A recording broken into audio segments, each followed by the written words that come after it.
మనసు ఒక ఖాళీ క్యాన్వాస్ లాంటిదని అనుకుందాం. హ్మ్. దానిపై దుమ్ము మరకలుంటే మనం ఎంత మంచి రంగులు వేయాలని చూసినా ఆ అసలు చిత్రం ప్రకాశవంతంగా కనిపించదు కదా. కనిపించదు, అస్సలు కనిపించదు. ఈరోజు మనం మాట్లాడుకోబోయే విషయం సరిగ్గా ఇదే.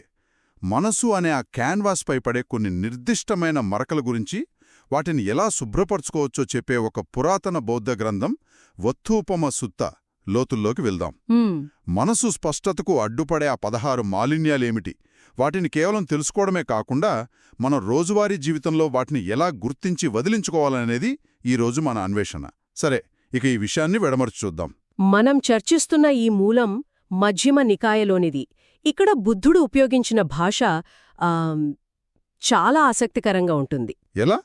ఆయన ఈ 16 అంశాలను పాపాలు అని చెప్పలేదు, బదులుగా ఉప్పకిల్లేష అన్నారు. ఉపకిల్లేష అంటే? అంటే మనసు యొక్క సహజమైన ప్రకాశాన్ని కప్పివేసే మాలిన్యాలు లేదా మరకలు. ఓ, ఓకే. మన మానసిక స్థితిని అర్థం చేసుకోవడానికి ఒక అద్దం లాంటిదనమాట. ఈ వస్త్రం ఉపమానముంది గదా, నిజంగా చాలా శక్తివంతమైనది.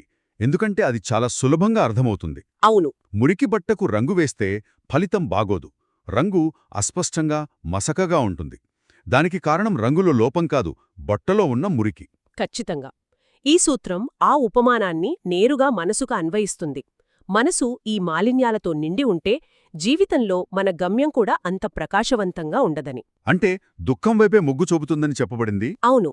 అంటే ఒక అందమైన వస్త్రాన్ని తయారు చెయ్యాలంటే ముందు నూలును శుభ్రం చెయ్యాలి. అలాగే మానసిక ప్రశాంతత లేదా ఒక ఉన్నతమైన స్థితిని పొందాలంటే ముందుగా ఈ మాలిన్యాలను శుభ్రపరుచుకోవాలి. అది మొదటడుగు. అదే మొదటడుగు. అయితే అసలు విషయానికి వద్దాం. ఈ 16 మాలిన్యాలు ఏమిటి? నాకు తెలిసి మనందరికీ వెంటనే గుర్తొచ్చేవి కోపం, దురాశ. బహుశా ఇవే ఈ జాబితాలో మొదటి స్థానంలో ఉంటాయా? దాదాపుగా అవే. మొదటివి ప్రాథమికమైన ప్రతికూల భావోద్వేగాల మీద దృష్టి పెడతాయి. మొదటిది అభిజ్జా విషమ లోభ. అభిజ్ఞ విషమలోభ అంటే అత్యాశ మరియు అన్యాయమైన దురాశ. ఇతరుల వద్ద ఉన్నవి మనకు కావాలనే తీవ్రమైన కోరిక. ఇది కేవలం కోరిక కాదు, నైతిక నిబంధనలను కూడా ఉల్లంఘించే స్థాయి దురాశ అనమాట. ఒక్క నిమిషం. అత్యాశ ఒక మాలిన్యం అంటున్నారు, కాని కొంతవరకు ఆశ లేదా ఇంకా సాధించాలనే కోరిక మనల్ని ముందుకు నడిపిస్తుంది కదా.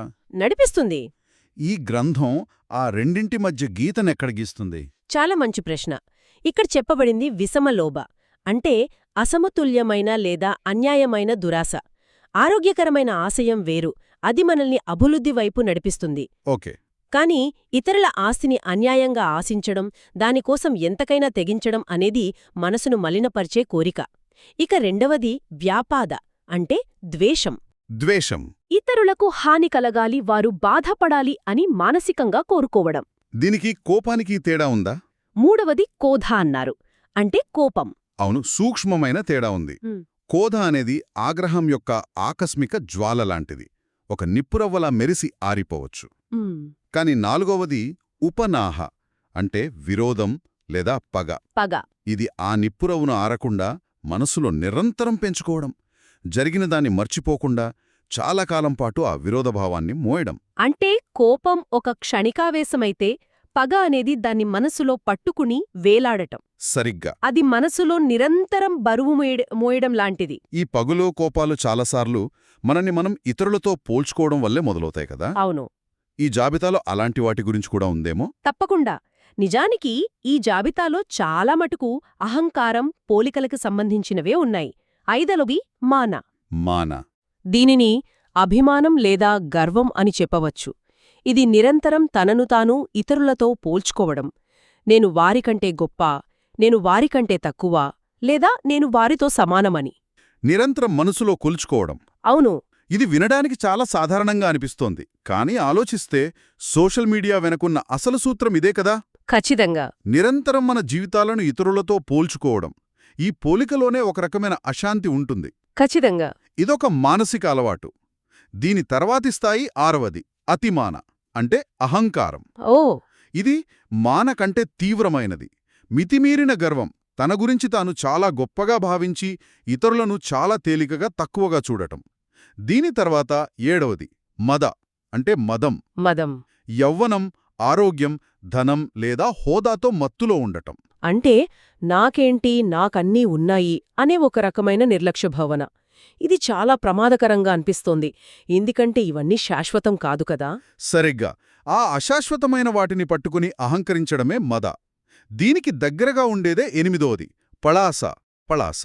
అంటే ఆధిపత్య స్వభావం. తనకంటే ఉన్నతమైన వారిని, అనుభవం ఉన్నవారిని కూడా తనతో సమానంగా చూడటం. ఎవరైనా తప్పును సరిదిద్దడానికి ప్రయత్నిస్తే దానిని అంగీకరించడానికి నిరాకరించడం.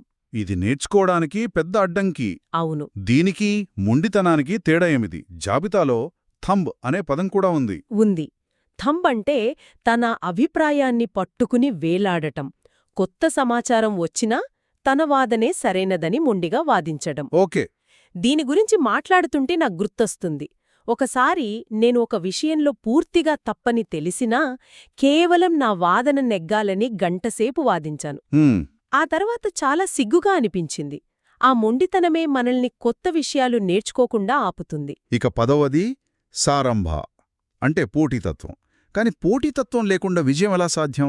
ఇదొక మాలిన్యంగా ఎందుకు పరిగణించబడింది? మరో మంచి ప్రశ్న.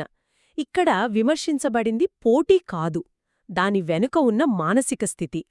ఇతరులను ఓడించాలనే కపలతో, వారిపై ద్వేషంతో పోటీపడటం, గెలవాలనే ఆతృతలో మానసిక ప్రశాంతతను పూర్తిగా కోల్పోవటం. సారంభ.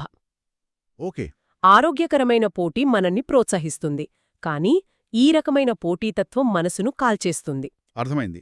అంటే చేసే పనిమీద కాకుండా ఇతరులను అధిగమించడం మీద దృష్టి పెట్టడం. ఈ పోలిక, అహంకారానికి సంబంధించిన మాలిన్యాలు చాలా సూక్ష్మంగా మన ప్రవర్తనలో భాగమైపోతాయి. నిజమే.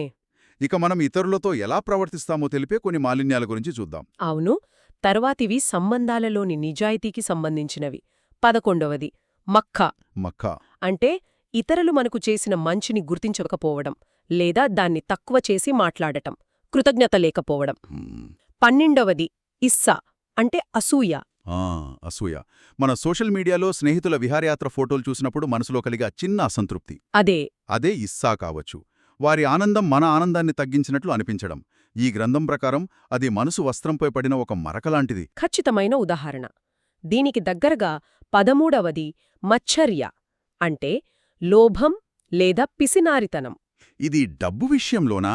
కేవలం డబ్బు విషయంలోనే కాదు, తన ఆస్తులను, జ్ఞానాన్ని లేదా నైపుణ్యాలను ఇతరులతో పంచుకోవడానికి ఇష్టపడకపోవడం.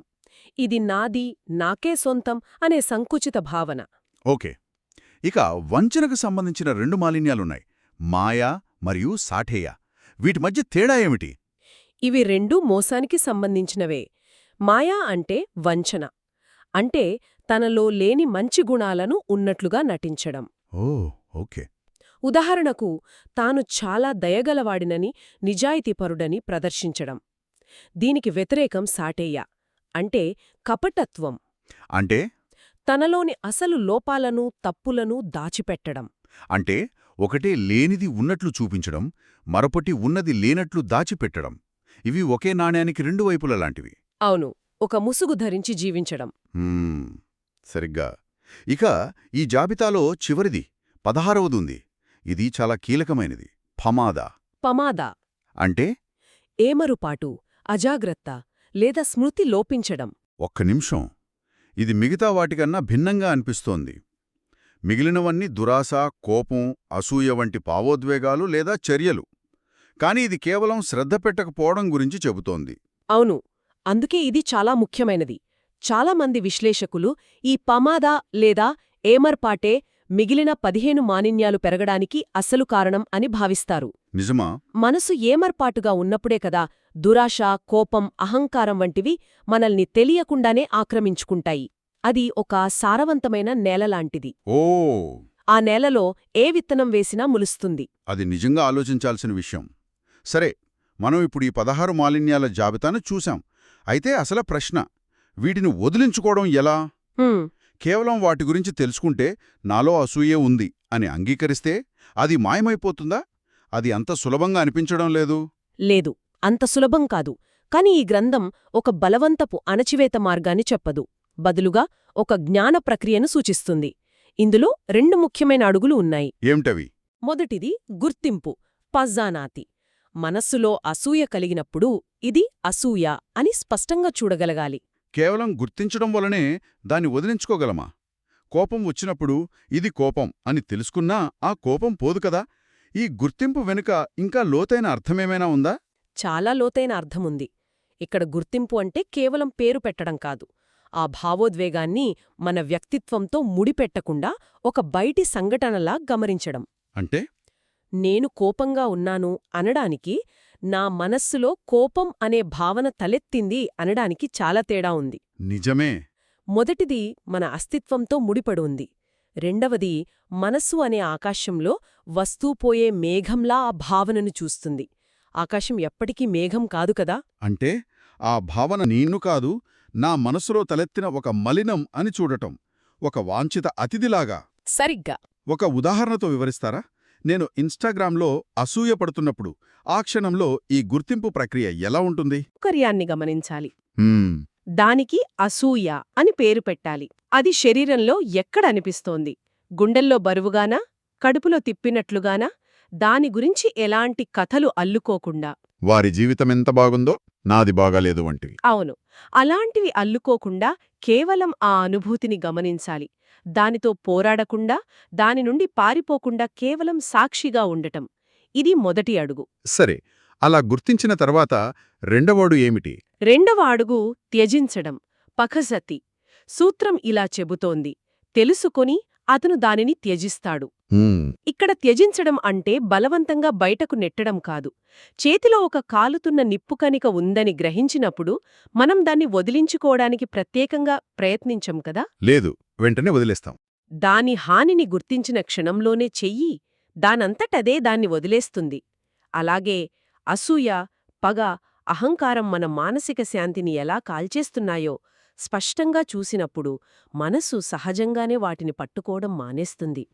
అంటే ఆ మాలిన్యం యొక్క హానికర స్వభావాన్ని పూర్తిగా అర్థం చేసుకోవడమే దాన్ని వదిలించుకోవడానికి మార్గం. అవును. దీనివల్ల కలిగే ఫలితమేమిటి? కేవలం మనస్సు శుభ్రపడటమేనా, లేక ఇంకా ఏమైనా ఉందా? అంతకంటే ఎక్కువే ఉంది. ఈ మాలిన్యాలను త్యజించినప్పుడు ఆ ఖాళీ అయిన స్థానంలో ఒక సానుకూల పరివర్తన చోటుచేసుకుంటుంది. సూత్రం ప్రకారం ఒక భిక్షువు లేదా ఎవరైనా సరే వీటిని వదిలించుకున్నప్పుడు బుద్ధుడు, ధర్మం, సంఘంపై అచంచలమైన విశ్వాసం కలుగుతుంది. ఓకే. అది ఆనందానికి, ఉత్సాహానికి మరియు ప్రశాంతతకు దారితీస్తుంది. వస్త్రం శుభ్రపడిన తర్వాత దానిపై వేసే రంగు ఎంత ప్రకాశవంతంగా కనిపిస్తుందో. అలాగే శుభ్రపడిన మనస్సులో ఆనందం, ప్రశాంతత స్పష్టంగా అనుభవంలోకి వస్తాయి. ఖచ్చితంగా. కాబట్టి ఈరోజు మనం నేర్చుకున్నది ఇదే. మనసు ఒక వస్త్రం లాంటిది.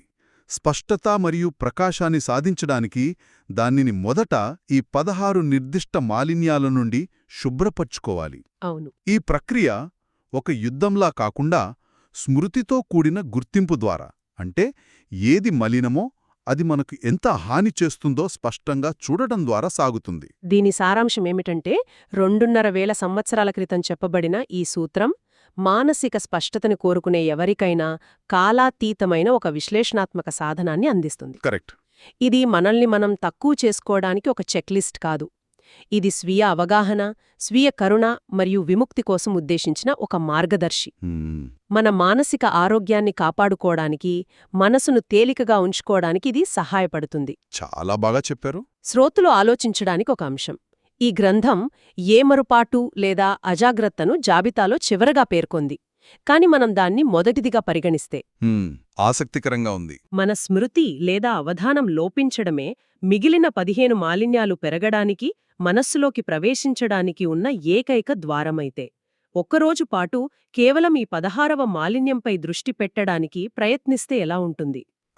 అంటే మనం ఏమలుపాటుగా ఉన్న క్షణాలను గమనించడం, ఆలోచన లేకుండా ఫోన్ స్క్రోల్ చేస్తున్నప్పుడు, గవనకురైగా మాట్లాడేటప్పుడు లేదా హఠాత్తుగా స్పందించేటప్పుడు.